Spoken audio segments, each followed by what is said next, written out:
할렐루야. 오늘도 하나님께서 복된 하루를 주심에 감사드립니다. 날마다 하나님과 동행하시며 하나님의 말씀으로 우리의 삶을 채우는 저와 여러분 되기를 간절히 소망합니다.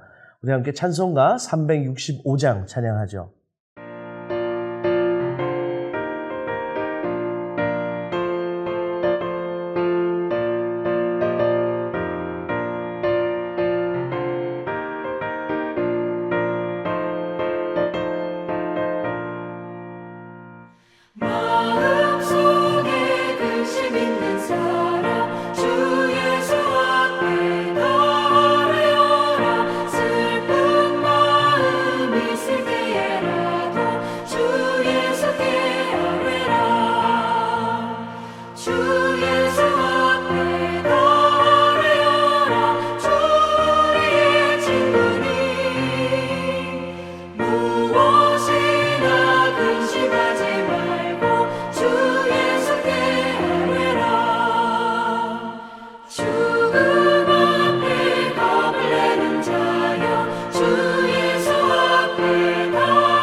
오늘 함께 나누실 하나님의 말씀은 시편 31편 21절로 24절까지 말씀입니다. 여호와를 찬송할지어다. 견고한 성에서 그의 놀라운 사랑을 내게 보이셨음이로다. 내가 놀라서 말하기를 주의 목전에서 끊어졌다 하였사오나 내가 주께 부르짖을 때에 주께서 나의 간구하는 소리를 들으셨나이다. 너희 모든 성도들아 여호와를 사랑하라. 여호와께서 진실한 자를 보호하시고 교만하게 행하는 자에게 엄중히 갚으시느니라. 여호와를 바라는 너희들아 강하고 담대하라. 여러분, 다윗 하면 어떤 이미지가 떠오르시나요? 우리가 잘 알듯이 다윗은 하나님의 마음에 합한 자였죠. 그래서 우리가 다윗을 생각할 때 언제나 신실한 모습, 진실된 모습, 하나님과 동행하며 하나님을 늘 의지하는 모습을 떠올립니다. 그러한 이미지를 생각하기 쉽습니다. 그런데 오늘 본문의 내용을 살펴보면요. 이게 정말 다윗인가? 라고 의문을 품을 만한 내용이 나옵니다. 오늘 본문의 22절 상반절에 다윗은 이렇게 고백합니다. 내가 놀라서 말하기를 주의 목전에서 끊어졌다 하였사오나. 다윗이 극심한 고통과 어려움 가운데 있었던 것 같아요. 그러한 상황 속에서 다윗은 내가 하나님으로부터 끊어졌다. 하나님이 나를 이 어렵고 힘든 상황으로부터 구원하지 않으신다. 하나님이 나를 버리셨다. 하나님이 아무 일도 행하지 않으신다라고 고백하고 있는 것이죠. 어찌 보면 기도라고 하기 어려울 정도의 무례한 기도처럼 들립니다. 자신이 처한 견디기 힘들고 어려운 상황 속에서 한탄과 원망과 그 처절함이 섞인 그 탄식, 그 무례한 기도가 그의 속에서 터져 나온 것이죠. 성경에도 보면요, 자신이 처한 그 극심한 고통 가운데 이러한 무례한 기도를 드린 사람들이 있다라는 것이죠. 한나를 한번 살펴볼까요? 우리가 알듯이 한나는 아들이 없었습니다. 그리고 그 둘째 부인인 브닌나로부터 엄청난 핍박과 또 조롱을 당했죠. 그 아들이 없는 한나가 그 원통함을 가지고 성전에 나아가 하나님 앞에 기도합니다. 사무엘상 1장 12절에서 16절 말씀입니다. 그가 여호와 앞에 오래 기도하는 동안에 엘리가 그의 입을 주목한 즉 한나가 속으로 말하매 입술만 움직이고 음성을 들리지 아니하므로 엘리는 그가 취한 줄로 생각한지라. 엘리가 그에게 이르되 내가 언제까지 취하여 있겠느냐 포도주를 끊으라 하니 한나가 대답하여 이르되 내 주여 그렇지 아니하니이다. 나는 마음이 슬픈 여자라 포도주나 독주를 마신 것이 아니요 여호와 앞에 내 심정을 토한 것뿐이오니 당신의 여종을 악한 여자로 여기지 마옵소서. 내가 지금까지 말한 것은 나의 원통함과 격분됨이 많기 때문이다 하는지라.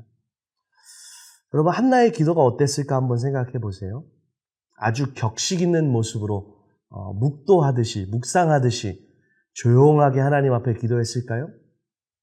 그렇지 않았을 것입니다. 한나 스스로가 고백하지 않습니까? 내가 원통함과 격분됨이 많다. 그 원통함과 격분됨을 가지고 하나님 앞에 나아갔다라는 것이죠. 그 기도가 우리의 보통의 기도와 같지는 않았을 것 같아요. 성경에 또 보면 욥이란 인물이 있습니다. 욥의 인생이 어떠했습니까? 하루아침에 모든 재산과 모든 자녀와 자신의 모든 건강을 잃어버립니다. 그 정말 우리로서는 가늠할 수 없는 그 고통 속에서 욥은 어떻게 탄식하나요? 욥기 3장 11절에서 13절 말씀입니다. 어찌하여 내가 태에서 죽어나오지 아니하였던가? 어찌하여 내 어머니가 해산할 때에 내가 숨지지 아니하였던가? 어찌하여 무릎이 나를 받았던가? 어찌하여 내가 젖을 빨았던가? 그렇지 아니하였던들 이제는 내가 평안히 누워서 자고 쉬었을 것이니. 그 극심한 고통 가운데 욥이 뭐라고 기도하나요?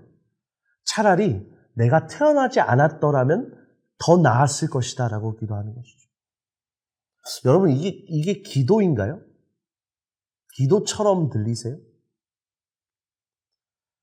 그런데요, 이 정말 기도 같지 않은 그 무례한 기도 가운데, 오늘 본문의 다윗도 마찬가지죠. 그 무례한 기도 가운데 이들이 경험했던 놀라운 한 가지가 있었다라는 것입니다.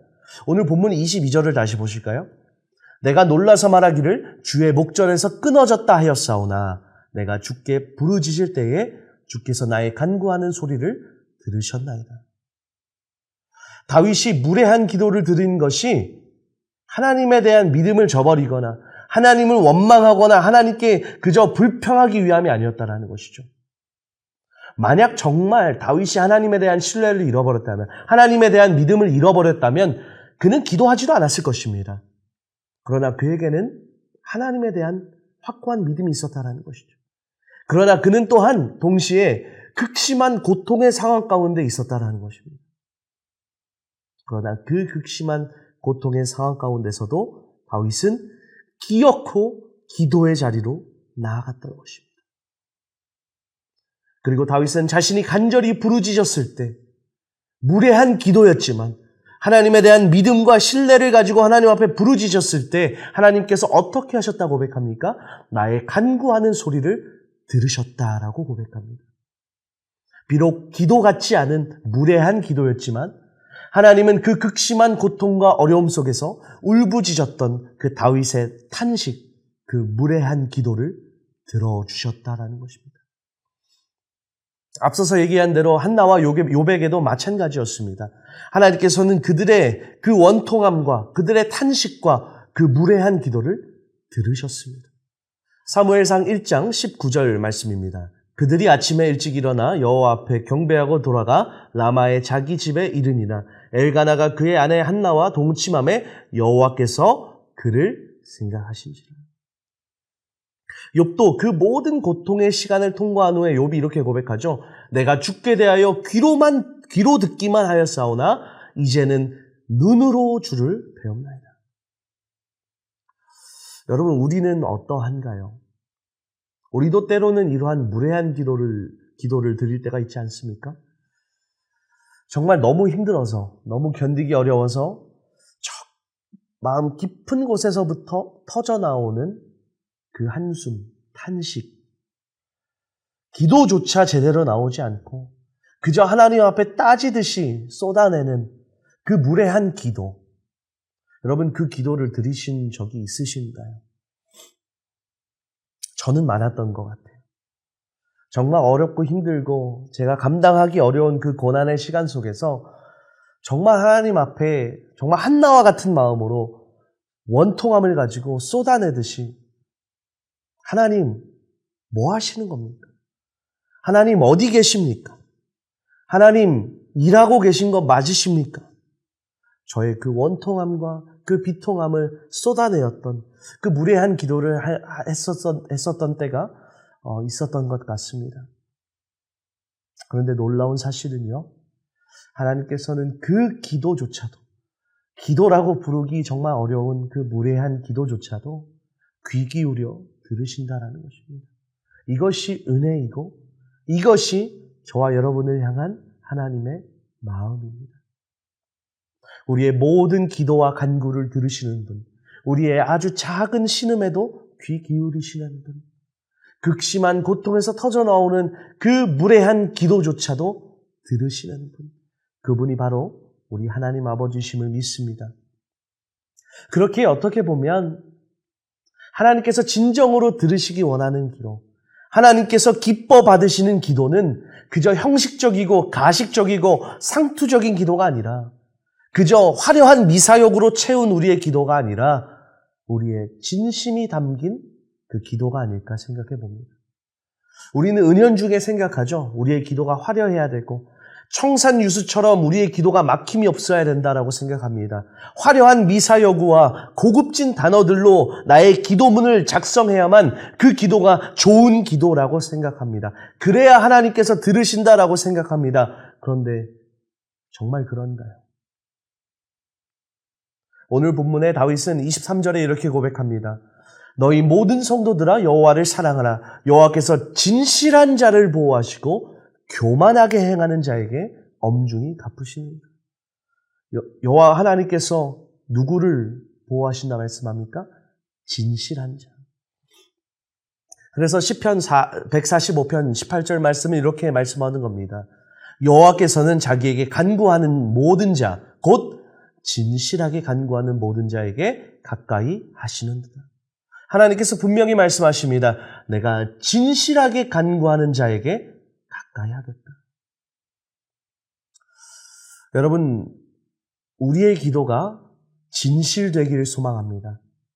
그저 화려한 단어들, 화려한 미사여구들로 꾸며진 기도가 아니라 하나님을 향한 진실된 마음과 그 사랑을 담은 기도를 하시기를 간절히 축복합니다. 비록 화려한 말은 아닐지라도, 비록 청산유수처럼 내가 기도하지 못할지라도 우리가 우리의 진심을 다해 하나님 앞에 나아갈 때, 우리의 진심을 다해 하나님 앞에 기도와 간구로 나아갈 때 하나님께서는 그 기도에 귀를 기울이시고 그 기도에 응답해 주실 줄로 믿습니다. 말씀을 정리합니다. 다윗은 그의 삶에 찾아온 그 극심한 감당할 수 없는 고통의 상황 가운데 내가 하나님께 버림받았습니다 라며 탄식하며 나아갑니다. 무례한 기도를 하나님 앞에 쏟아놓습니다. 그런데 하나님께서는 이러한 그의 무례한 기도를 외면하지 않으셨습니다. 그의 무례한 기도에 귀를 기울여 주셨다라는 것이죠. 그래서 다윗은 24절 말씀에 이렇게 고백하는 것입니다. 여호와를 바라는 너희들아 강하고 담대하라. 할렐루야. 물론 여러분 언제나 무례한 기도를 하시라는 뜻은 아닙니다. 그러나 우리가 우리의 연약함으로 인해서 정말 우리의 그 어렵고 힘들고 고통스러운 상황 가운데 다윗처럼, 한나처럼, 욥처럼 무례한 기도로 하나님 앞에 나아갈 때라도 하나님께서는 그 기도에 귀를 기울이시며 응답하신다는 사실을 기억하시기 바랍니다. 그래서 언제나 모든 상황과 환경 가운데 우리가 좌절하고 낙심하는 것이 아니라 정말 강하고 담대하여서 기도의 자리로 나아가 하나님 앞에 모든 것을 토로하며 하나님 앞에 울부짖는 저와 여러분 되길 간절히 소망합니다. 이 시간 우리 함께 기도할 때 우리 이렇게 기도했으면 좋겠습니다. 하나님 앞에 진실되게 기도하는 그러한 내가 되게 하여 달라고 기도하시고 또한 어떠한 상황과 환경 가운데서도 낙심하지 않고 기도와 간구로 하나님 앞에 나아가게 하소서. 우리 다 함께 기도하겠습니다. 사랑과 은혜가 풍성하신 하나님, 언제나 우리의 기도에 귀를 기울이시며 우리의 작은 신음까지도 귀 기울이시는 하나님, 때로는 우리의 삶에 찾아오는 우리가 감당하기 힘든 고난의 현실 앞에서 우리가 낙심하고 좌절하고 때로는 기도 같지 않은 그러한 무례한 기도를 하나님 앞에 쏟아낼 때가 있습니다. 그러나 하나님, 그 무례한 기도까지도 들으시고 우리 삶에 하나님의 놀라운 은혜로 역사하여 주시는 하나님의 그 은혜와 사랑에 감사를 드립니다. 우리의 상황이 비록 고난과 어려움의 현실일지라도 우리가 낙심하지 않고 강하고 담대하여 하나님을 온전히 의지하며 하나님 앞에 기도와 간구로 또 감사함으로 나아갈 수 있는 진실된 믿음을 주님 허락하여 주옵소서. 날마다 기도를 통해 하나님과 교제하게 하시며 기도 가운데 역사하시는 하나님을 날마다 경험하는 축복의 삶이 되도록 하나님 인도하여 주옵소서. 감사드리며 예수님의 이름으로 기도하옵나이다. 아멘.